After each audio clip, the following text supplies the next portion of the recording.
My name is Phoebe, and I am 32 years old. I am sitting here in this waiting room at my obstetrician's office, 7 months pregnant with my first child, and I genuinely believe my life is perfect. My husband Marcus and I have been together for 6 years, married for 4, and this baby girl growing inside me feels like the final piece of our beautiful puzzle. I keep rubbing my belly, imagining the nursery we painted last month, thinking about how lucky I am. But in exactly 12 minutes, I will open an email that destroys everything I thought I knew about my marriage, my husband, and my entire future. Before I tell you what happened next, let me know where you are watching from today. Drop your location in the comments below.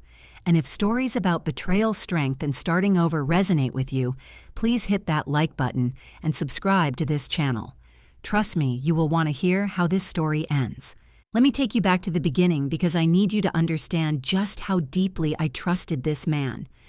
I met Marcus 7 years ago at an art exhibition in downtown Chicago. I was 25 at the time, working as a marketing coordinator for a small cosmetics company. It was not my dream job, but it paid the bills and gave me enough creative freedom to feel fulfilled. That Saturday afternoon, I decided to check out a local gallery featuring emerging artists. I was standing in front of this abstract painting, trying to figure out what emotion the artist was conveying, when I heard a voice beside me. He said something like, "I think it is supposed to be confusion, but honestly, I am just confused about why I paid $15 to be confused." I laughed. It was such a genuine, unexpected moment. I turned to look at him, and there was Marcus. Tall, with warm brown eyes and a smile that felt instantly trustworthy. He was wearing a simple blue button-down shirt and khakis. Nothing flashy, but he carried himself with this quiet confidence that drew me in immediately. We started talking about the art, then about our jobs, then about everything and nothing. He told me he was an accountant at a financial services firm downtown. I remember thinking how stable and responsible that sounded. He asked for my number before we left, and I gave it to him without hesitation. Our first official date was 3 days later at a small Italian restaurant near the lakefront. Marcus pulled out my chair, remembered that I mentioned loving tiramisu during our gallery conversation, and had already asked the waiter to set aside a portion for dessert. I was impressed by his attentiveness. Throughout dinner, he asked me questions about my childhood, my dreams, my fears. He listened like every word mattered. Over the following months, we fell into a rhythm that felt effortless. Weekend walks along Lake Michigan became our tradition. We would grab coffee from this little cafe on Oak Street and just wander, talking about our weeks, our hopes, sometimes walking in comfortable silence. Marcus would surprise me with flowers delivered to my office, always with a note that said something simple but sweet. One time he wrote, "Just because it is Tuesday and I was thinking about you." I introduced him to my mother, Linda, and my younger sister, Natalie, about 4 months into our relationship. Mom was cautious at first because she had raised us alone after my father died in a car accident when I was 10. She knew how hard life could be, and she wanted to protect me from heartbreak. But Marcus charmed her with his politeness and his willingness to help wash dishes after dinner. Natalie, who was 21 at the time and always more skeptical than me, admitted he seemed like a good guy. Marcus's parents, the Pattersons, welcomed me warmly too. His mother was a retired school teacher, soft-spoken and kind. His father was a former sales manager, more reserved but friendly enough. They lived in a suburb about 40 minutes from the city, and we would visit them for Sunday dinners occasionally. Everything felt so normal, so right. After 2 years of dating, Marcus proposed. It was not some elaborate public spectacle. We were cooking dinner together at his apartment, making pasta from scratch, because we had watched a cooking show that inspired us. Flour was everywhere, sauce was simmering on the stove, and I had marinara on my cheek. He wiped it off with his thumb, looked at me with those brown eyes and said, "I want to do this with you forever. Will you marry me?" He pulled out a ring from his pocket. It was not a huge diamond, but it was elegant and perfect for me. I said yes before he even finished the question. Our wedding took place the following spring at a small church in the suburbs, the same church his parents attended. We had about 80 guests, mostly family and close friends. I wore my mother's veil, altered to fit with my dress. Marcus cried when he saw me walking down the aisle. I remember thinking this man truly loves me. We used our combined savings plus a modest loan to buy a 2-bedroom apartment in a nice neighborhood. It was not fancy, but it was ours. Marcus suggested he handle the finances since he was an accountant, and it made sense to me. I trusted him completely. We opened a joint checking account and a joint savings account, depositing both our paychecks and watching our nest egg grow steadily. The first 4 years of marriage were good. Not perfect, because no marriage is but good. We had disagreements about small things like whose turn it was to clean the bathroom or what to watch on Netflix. But we never went to bed angry. That was our rule. When we started talking about having children, Marcus initially hesitated. He said he wanted to advance further in his career. First, wanted to make sure we were financially secure enough to give a child everything they needed. I understood. I appreciated his practicality. But after a few more conversations, he came around. He said he was ready, that he wanted to build a family with me. When I found out I was pregnant, I surprised him with the positive test tucked inside a little gift box. He opened it at dinner, and his face lit up. He hugged me, spun me around, and said he was going to be the best father in the world. I believed him with every fiber of my being. Looking back now, I realize I was building my entire future on a foundation made of lies. But in that moment, sitting across from my husband as he placed his hand on my still flat belly, I thought I had everything I ever wanted. The changes did not happen overnight. They crept in slowly like shadows lengthening as the sun set, so gradual that I barely noticed until the darkness had already spread. When I was about 3 months pregnant, Marcus started working late more often than usual. At first, it was maybe 1 or 2 nights a week. He would text me around 5 or 6 in the evening saying he had to stay for a project deadline or a client meeting that ran over. I understood. I had demanding periods at my own job, so I did not question it. But then one night turned into 2, then 3, then sometimes 4 nights a week, where he would not come home until 9 or 10 o'clock. I would have dinner waiting, keeping it warm in the oven, and he would apologize as he walked through the door looking tired. He would eat quickly, say he needed to shower, and then fall asleep almost immediately. Our conversations became shorter. Where we used to talk for hours about anything and everything, now we exchanged logistics. What time is your doctor's appointment? Did you pay the electric bill? Can you pick up milk on your way home? I told myself it was just a phase. Work pressure combined with the stress of becoming a first-time father. I made excuses for him because I loved him. What bothered me more was his diminishing interest in the pregnancy itself. In the beginning, he was excited. He downloaded apps that tracked the baby's development week by week. He would read me facts like, this week, the baby is the size of a lime, or the baby can hear sounds now. But somewhere around month 4, he stopped checking the apps. He stopped asking how I was feeling. When I would share updates from my doctor's visits, he would nod and say, "That's great, honey," but his eyes were somewhere else. I went to my 20-week ultrasound alone. Marcus had promised to be there, had put it in his calendar, but that morning he said an emergency meeting came up and he absolutely could not miss it. I lay on that table by myself watching my daughter move on the screen, and I cried. The technician probably thought they were happy tears. They were not entirely. When I got home that evening with the ultrasound photos, Marcus glanced at them for maybe 10 seconds before setting them on the counter and asking what was for dinner. I felt something twist in my chest, but I pushed it down. I told myself he was just stressed. My mother came to visit when I was about 5 months along. She stayed with us for a long weekend, and I could tell she noticed things were off. On Saturday night, Marcus claimed he had to go into the office for a few hours to finish something urgent. After he left, Mom sat me down at the kitchen table with cups of chamomile tea. She asked me directly, "Phoebe, is everything all right between you two?"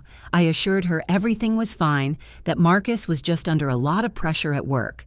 She looked at me with those knowing eyes, the same eyes that had watched over me my entire life, and said, "Sweetheart, never ignore your instincts. A woman's intuition exists for a reason." I brushed off her concern because I did not want to believe anything could be wrong. I could not afford to believe it. Not when I was carrying his child, not when I had built my entire life around this man. About 3 weeks before the email that changed everything, I caught Marcus in a lie. It was a Tuesday evening. He had told me that morning he would be meeting a client for dinner, some important account he was trying to land. I needed to ask him something about a bill that came in the mail, so I called his office number, thinking maybe his assistant could relay a message. His assistant, a young woman named Kelly, answered and told me Marcus was not with a client. In fact, she said he had left the office around 4:30 and did not mention any client dinner. My stomach dropped. I hung up and sat there staring at the phone for a long time. When Marcus came home around 9, I asked him casually how the client dinner went. He launched into a detailed story about the restaurant they went to, what the client ordered, how promising the meeting was. He lied to my face without flinching. I confronted him gently, told him I had called his office, and Kelly said he left early.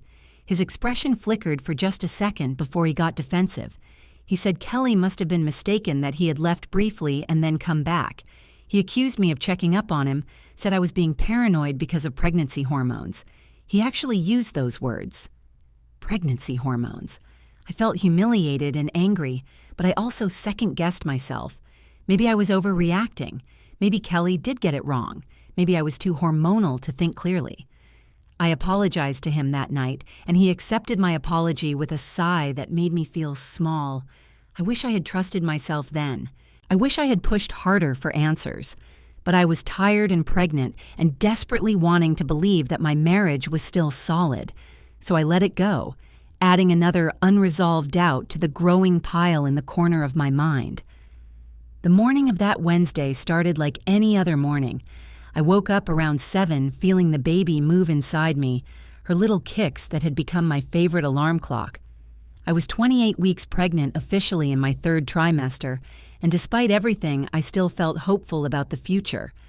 Marcus was already gone when I got up. There was a note on the kitchen counter in his handwriting.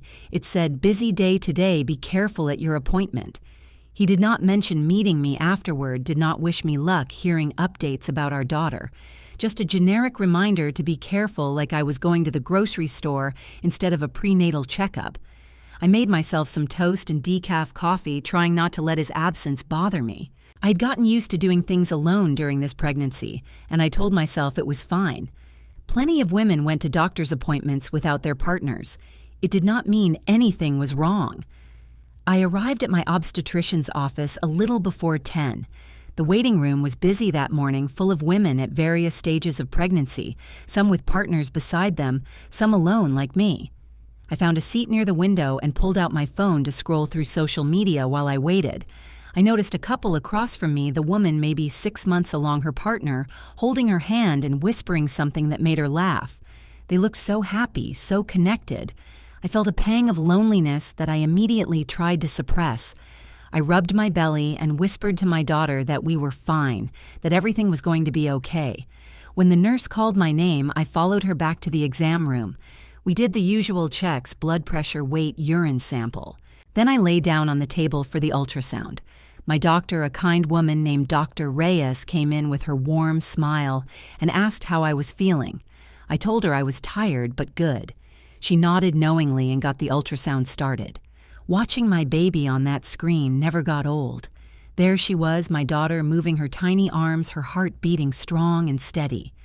Dr. Reyes confirmed that everything looked perfect, that the baby was developing exactly as she should.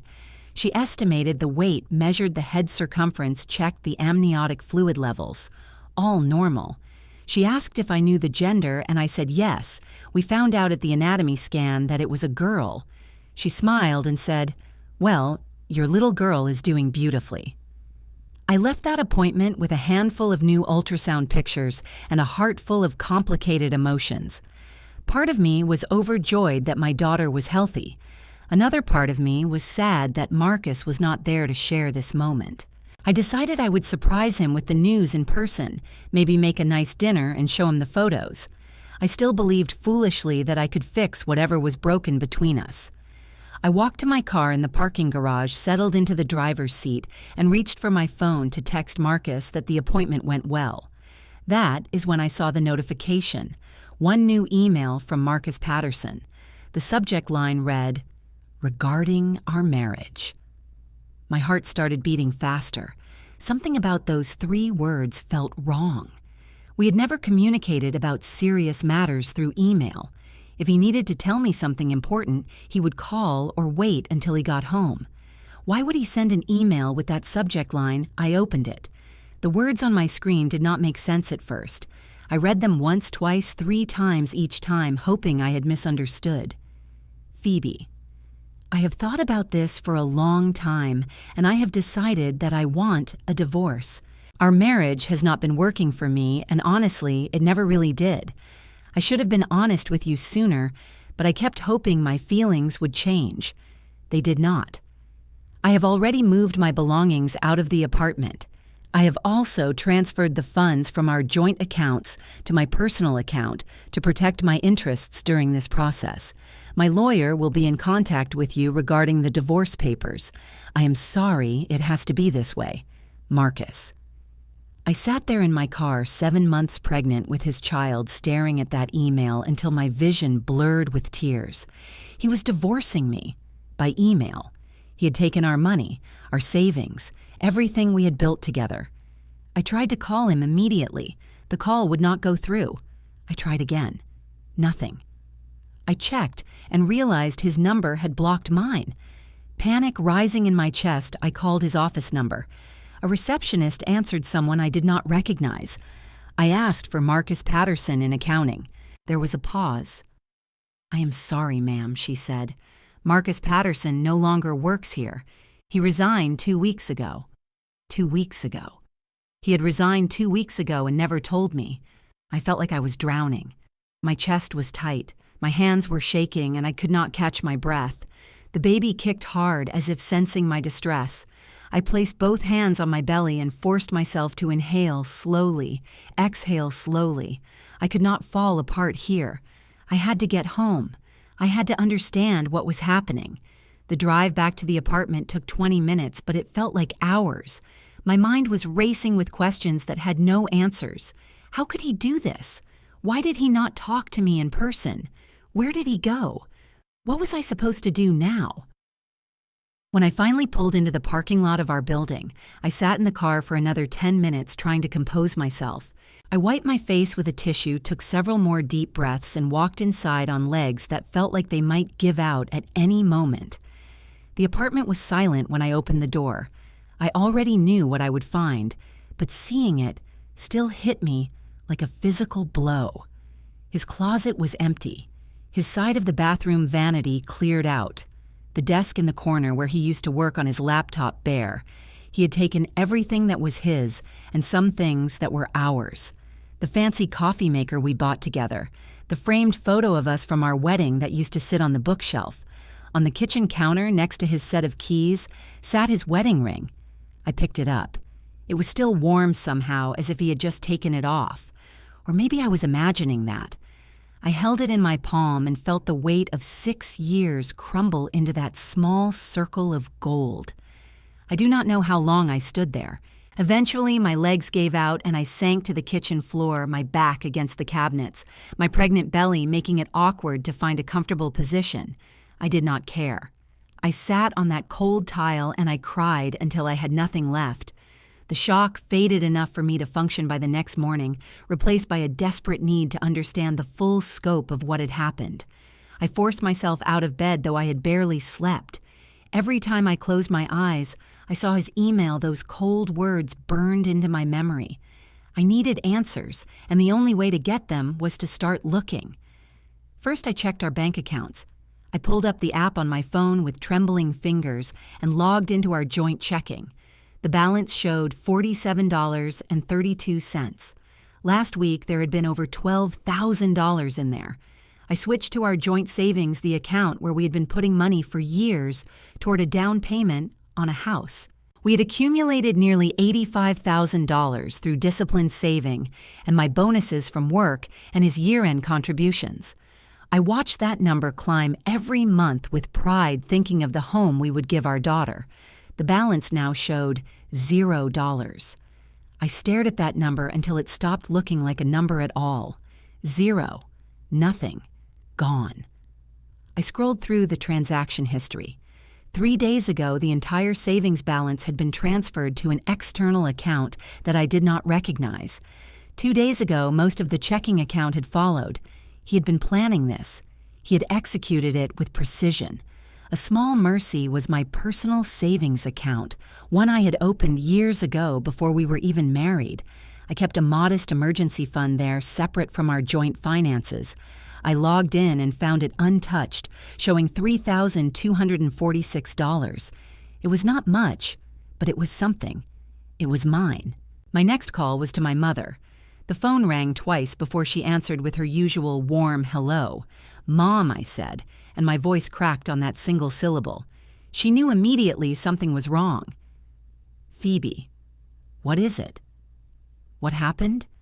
I told her everything. The email, the empty closet, the drained accounts, his blocked number, finding out he had quit his job 2 weeks ago. She listened without interrupting, and I could hear her breathing become heavier with restrained anger. When I finished, there was a long pause. Then she said, "I am booking a flight right now. I will be there tomorrow morning. Mom, you do not have to." Phoebe Ann Mitchell. She said, using my full name the way she did when she meant business. "I am coming. You are 7 months pregnant, your husband has abandoned you, and you are not going through this alone. End of discussion." I did not argue. Honestly, I was relieved. The thought of spending another night in this apartment by myself, surrounded by the ghost of my marriage, was unbearable. After hanging up with Mom, I called Natalie. My sister picked up on the first ring. "Hey, Phoebes, what is up?" I repeated the story again, and this time I managed to get through it without crying. Maybe I was running out of tears. Maybe I was starting to feel something other than devastation, something that felt like anger. Natalie's reaction was different from our mother's calm determination. She exploded. That absolute piece of garbage. I am going to find him, and I am going to make him regret the day he was born. Where is he? Does he have another place? I will drive there right now.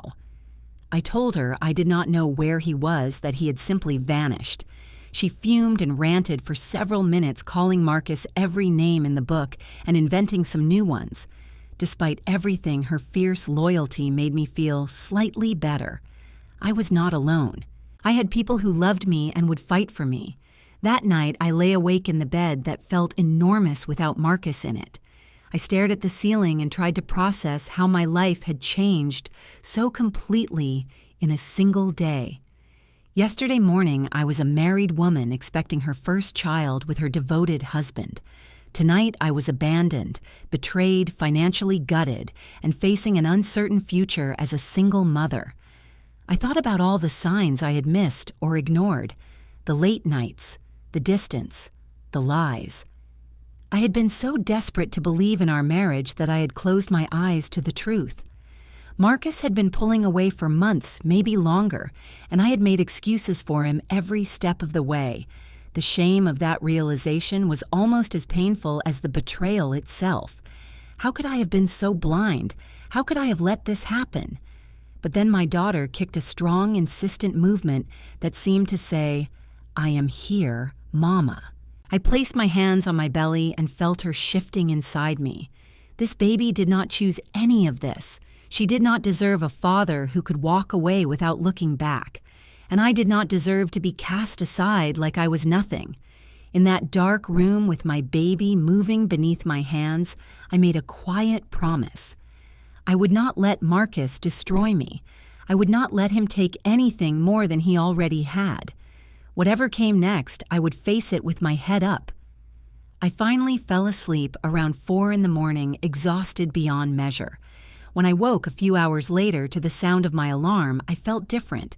Still hurt, still angry, still scared. But underneath all that, something harder was forming, something that felt like resolve. My mother arrived at my apartment at 11:30 the next morning, rolling a small suitcase behind her and carrying a tote bag filled with what I later discovered was homemade soup, fresh bread, and enough groceries to last 2 weeks. That was Mom. Even in crisis, she showed love through food. She took one look at my face, dropped everything, and wrapped me in her arms. I melted into her embrace the way I had when I was a little girl, back when she could make everything better with just a hug. For a moment, I let myself feel small and protected. Then she pulled back, held my face in her hands, and said, "We are going to figure this out. But first, you need to eat something." She was right. I had barely touched food since reading that email. She heated up the soup while I sat at the kitchen table, and she did not pressure me to talk until I had eaten an entire bowl. Once I had some nourishment in me, Mom got down to business. She pulled out a notepad and pen and started asking practical questions. Did I have copies of important documents? Did I know the passwords to all the accounts? Had I contacted a lawyer, yet I realized how unprepared I was? Marcus had handled so many things. I did not even know the login information for some of our accounts because he had always managed them.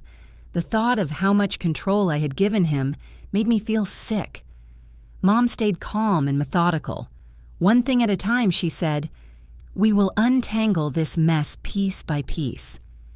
That afternoon, Natalie arrived. She had driven 3 hours from her place outside Indianapolis and walked through my door like a woman on a mission.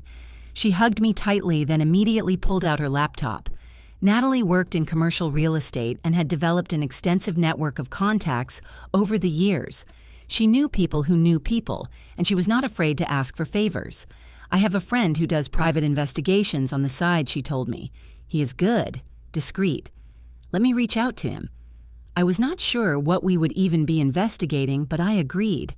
At this point, information was power, and I had none. 3 days later, Natalie's friend delivered a preliminary report that shattered whatever fragments of denial I still clung to. Marcus had purchased a new apartment in Lincoln Park approximately 6 weeks ago. The property was registered under 2 names, his and someone named Danielle Hoffman. Danielle Hoffman was 29 years old. She worked as an executive assistant at the company Marcus had left 2 years ago, his previous employer, before the firm he had supposedly been working at until recently. According to the investigators' findings, she and Marcus had been seeing each other for at least 18 months. 18 months. That meant they were together before I got pregnant. Every moment of my pregnancy, every late night when he claimed to be working, every time I defended him to my mother or made excuses for his distance, he was with her. I read the report sitting at my kitchen table with Mom on one side and Natalie on the other. When I finished, I set the papers down very carefully and pressed my palms flat against the table surface, trying to ground myself. Natalie cursed loudly and inventively. Mom stayed silent, her jaw tight with controlled fury. Finally, I spoke. "He has been using our money, the savings we built together. He used it to buy a home with her." It was not a question. The timeline made it obvious. The down payment for that apartment had to have come from our joint savings. He had planned this extraction for weeks, maybe months, siphoning off funds and preparing to leave me before I ever suspected. The betrayal I felt transformed into something sharper. Before I had been devastated. Now I was furious. He had lied to me every single day. He had stood in our kitchen and watched me make plans for our daughter's nursery, while simultaneously building a life with another woman. He had drained our accounts while I slept next to him, trusting him, loving him. That evening, I made a difficult decision. I called Marcus's parents. His mother answered. There was an awkward pause when she realized it was me. "Phoebe," she said, her voice careful. "We heard what happened. We are so sorry." I asked her directly if she knew about Danielle, if she knew Marcus had been cheating on me. There was a long silence. Then she said, "We only found out recently. He told us he was unhappy and that he had met someone else. We tried to talk to him, but he would not listen."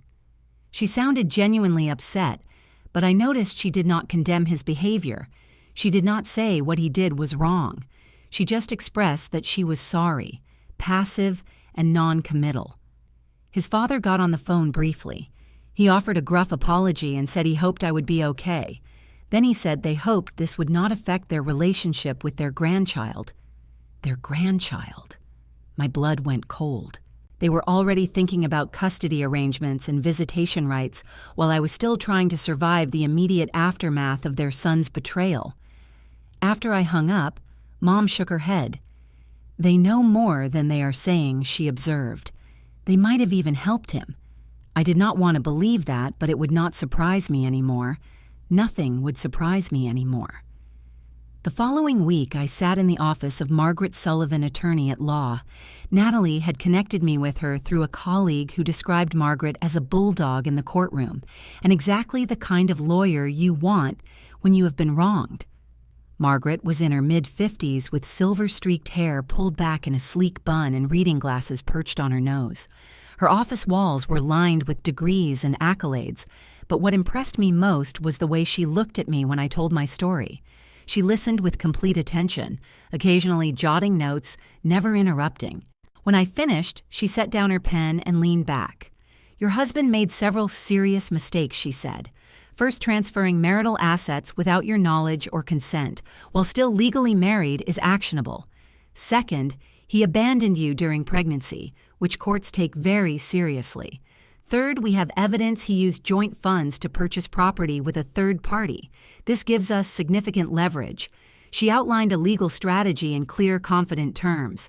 We would file an emergency motion to freeze Marcus's assets pending the divorce proceedings. We would demand a full accounting of all marital property and track exactly where the money went. We would seek temporary spousal support given my pregnancy and reduced ability to work in the coming months, plus eventual child support once the baby arrived. "Can I get the money back?" I asked. "The savings we had for the house." Margaret nodded.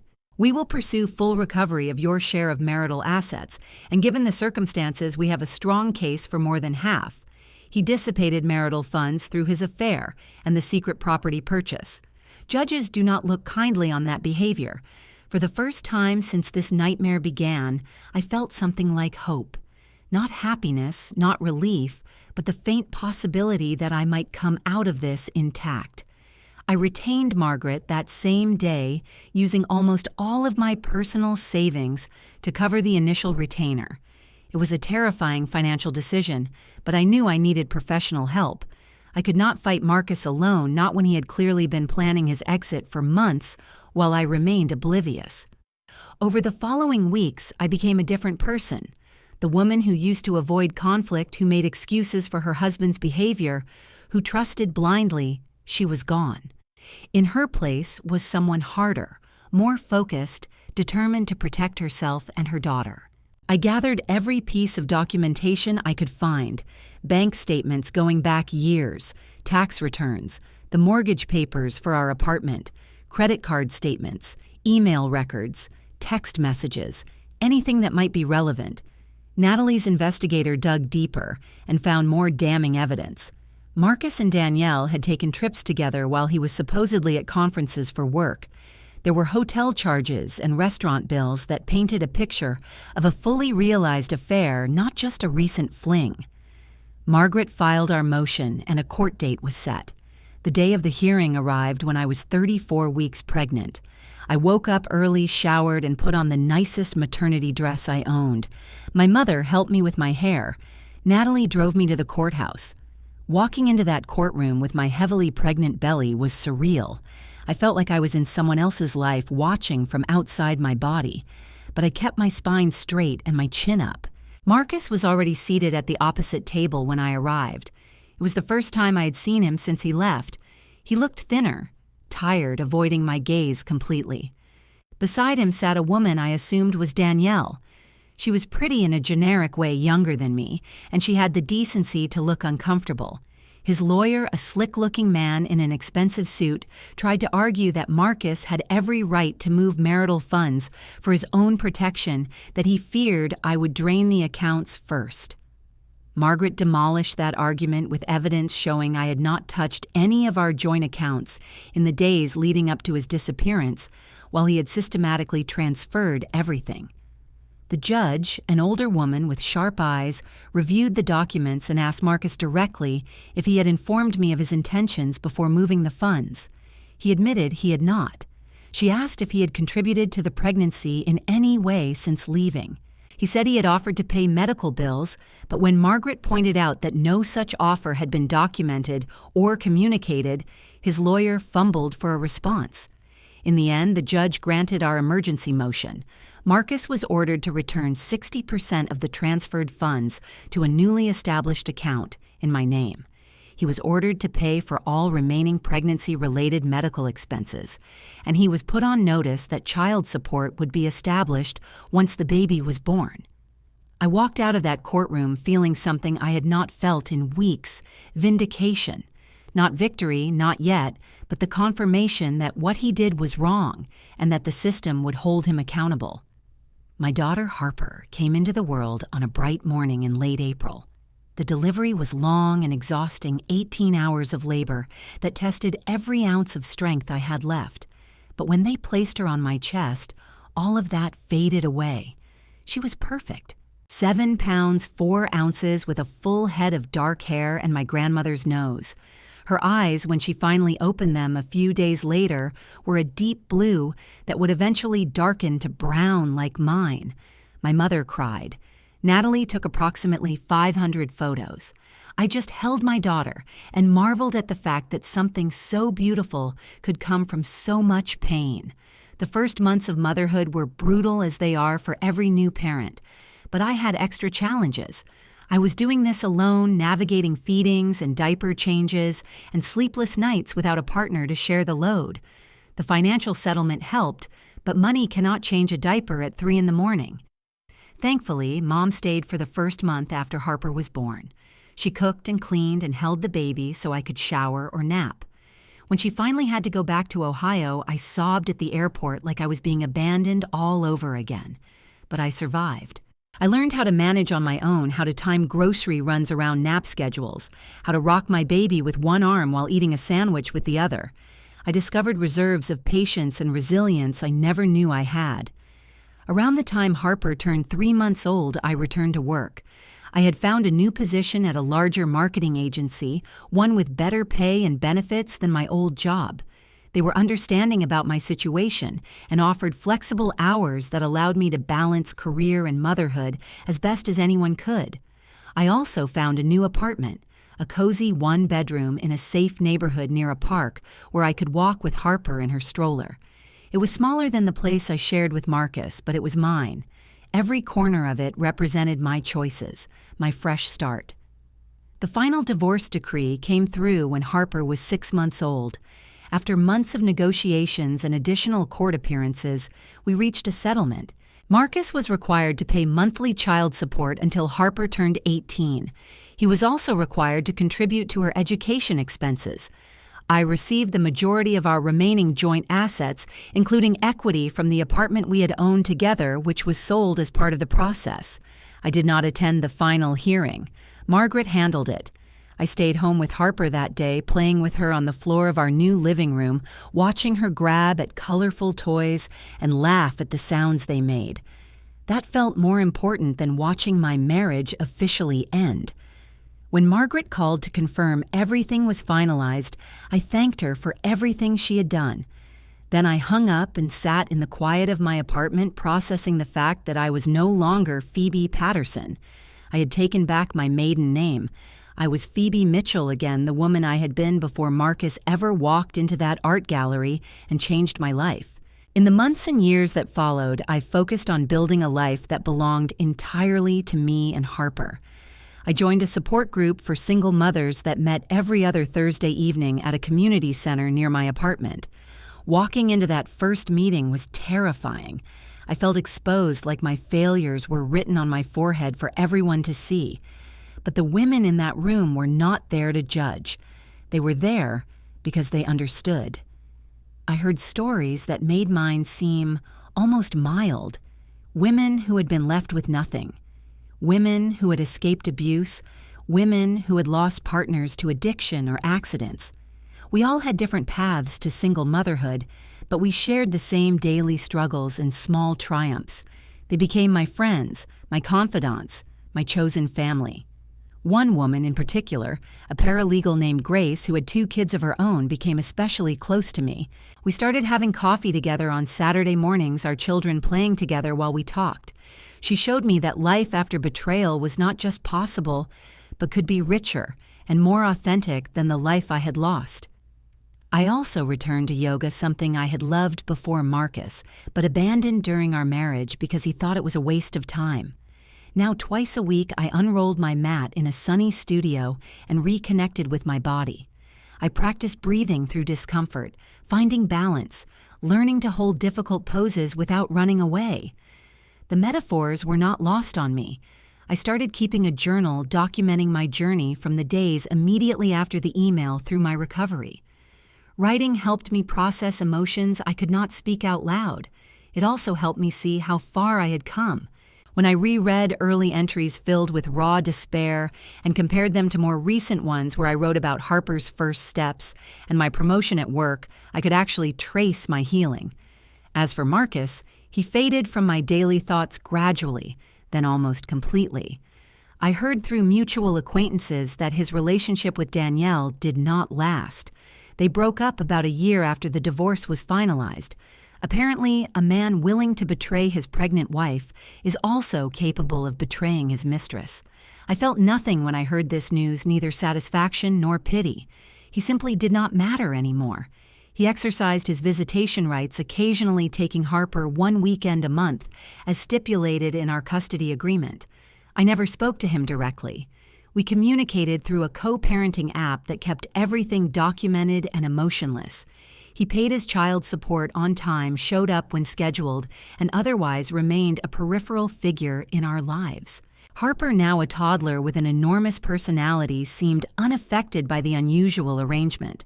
She called me Mama with so much love in her tiny voice that it healed something in me every single time. She was happy and healthy and curious about the world. That was all that mattered. Looking back at everything that happened, I sometimes wonder what I would tell my past self, that woman sitting in the obstetrician's waiting room, completely unaware that her life was about to shatter. I think I would tell her this: the worst moment of your life is also the beginning of your best life. You just cannot see it yet. Betrayal taught me things that nothing else could have. It taught me my own strength. It taught me who truly loved me and who I could count on. It taught me that I did not need a man to complete me or validate my worth. It taught me that starting over, while terrifying, was also liberating. I do not hate Marcus anymore. For a long time, I did. The anger sustained me when sadness would have drowned me. But eventually I released it, because holding on to hatred is like drinking poison and expecting the other person to suffer. He made his choices and has to live with them. I made mine, and I am proud of who I have become. If you are watching this and you have been betrayed, whether by a partner, a friend, a family member, I want you to know that you will survive. You will more than survive. You will discover parts of yourself that only emerge through fire. The pain is real and valid, and you should let yourself feel it fully, but do not let it define you forever. You have the power to write a new chapter. You are not what happened to you. You are what you choose to become afterward. And if you are wondering whether I ever found love again, well, that is a story for another time. What I can tell you is that I found something more important first. I found myself. So now I want to hear from you. Have you ever experienced a betrayal that felt like the end of the world, only to discover it was actually a new beginning? Share your story in the comments below. Let us build a community of survivors who lift each other up.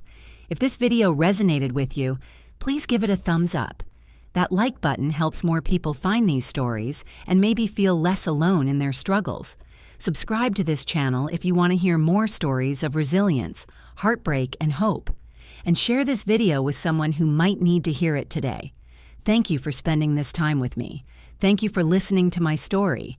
I hope it brought you something valuable, whether that is comfort or courage, or simply the reminder that even in darkness, light finds a way through. Take care of yourselves, hug your loved ones, and remember, no matter what anyone else does to you, your worth is not up for debate. Until next time.